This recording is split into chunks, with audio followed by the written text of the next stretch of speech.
오늘 먼저 이야기해 주실 분은 정윤경 경기도의회 의원입니다. 자, 오늘 주제가 예고해 드린 대로 안전한 학교 어떻게 만들어야 하나입니다. 이번에 경기도교육청 행정사무감사에서도 제일 심각하게 지적된 사항인데요. 예. 광명 지역의 학교 담임 교사의 아동 정서적 학대 사건과 또 안양 지역 학교장의 화장실 불법 촬영 카메라 설치 사건이 있었습니다. 근데 선생님은 특수학급 학생을 전공하신 분이 아니시다 보니까 이제 일반 학생들처럼 이제 똑같이 다루시다가 이제 아무래도 이제 훈육을 시킨다는 차원으로 이제 선생님은 하셨다고 하는데 이것이 이제 그 선생님은 뭐 훈육이라고 하지만 요즘은 훈육이 안 되잖아요. 어쨌든 이 선생님 입장에서는 이 상황에서 이제 녹음을 떴기 때문에 이 발생된 알려진 저거라서 근데 교권침해위원회에다 이제 이거를 했는데 교권침해위원회에서 거기 이제 위원들이 어떤 분들이냐면은 선생님, 교감 선생님하고 그다음에 학교 운영위원 이렇게 서로 잘 아시는 분들이 들어가 있는 거예요, 이 위원회가. 그러네요. 그래서 이번에 이 문제를 터져서 저희가 이제 제일 먼저 매뉴얼을 좀 살펴봤고 교권 그럼 침해위원회는 어떤 위원들을 구성이 되는 걸 알아봤더니 그렇게 돼 있더라고요. 그래서 이거는 외부의 전문가를 모셔다가 같이 해야 된다. 그러니까는 예를 들어서 또 10명 정도까지 이게 위원을 선정해야 되는데 이 학교는 한 5명 최소 인원만 선정을 했더라고요. 보니까. 근데 뭐 이유는 있었어요. 그러니까 외부 인사를 모셔오려면은 이제 뭐죠?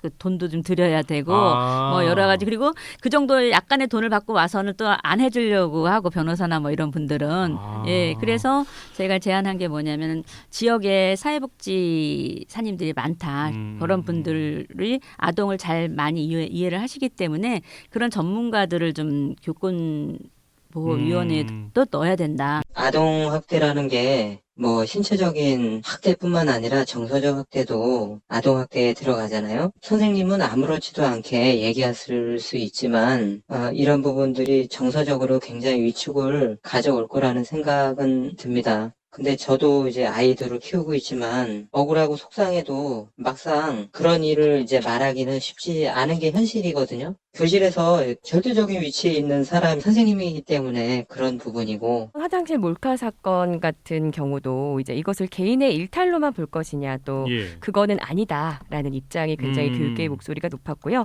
이번 일이 광고할 만한 일은 아니지만 교육계가 부끄러워서 숨기고 시시할 일은 더욱 아니라고 생각하거든요. 학교는 안전하다는 당연한 믿음을 깨트렸고 또 교사에 대한 기본적인 신뢰가 무너졌다는 그런 일로 생각이 돼서 교장 선생님 개인의 일탈로 그쳐서 직위해제를 했다는 그런 대응 과정은 조금 문제가 있어 보이고요. 당연히 이제 공모규정 평가 방식 개선 요구가 나올 수밖에 없게 됐죠.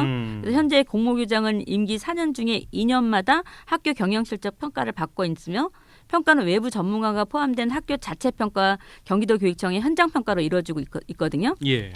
공모교장 평가를 위한 평가단에 교육 현장을 잘 알되 보다 공정하고 객관적으로 평가할 수 있는 심사위원들을 더 확보하고 또 서류 중심보다는 또 면접과 교사들에 의한 다면 평가 항목도 더 강화해야 되는 방식의 개선 요청했습니다. 학교 내 성희롱, 성폭력 사안 발생 시 초기 대응 매뉴얼을 준수하고 이를 어길 시에 중징계 처분 내리는 등 강력한 조치를 취할 수 있도록 교육공무원 징계 규정과 공무원 징계 규정보다도 더 강화된 방향으로 개정될 필요가 있다고 봐요. 교육계에서 이런 일이 다시 일어나지 않도록 교내 성 관련 범죄 매뉴얼이 좀 제대로 작성이 돼서 이런 교내 성 관련 범죄 매뉴얼을 학교에서 알아서 처리하기보다는 전문가로 구성된 성범죄 전담센터 그런 것들이 구성돼서 운영되었으면 하는 생각입니다.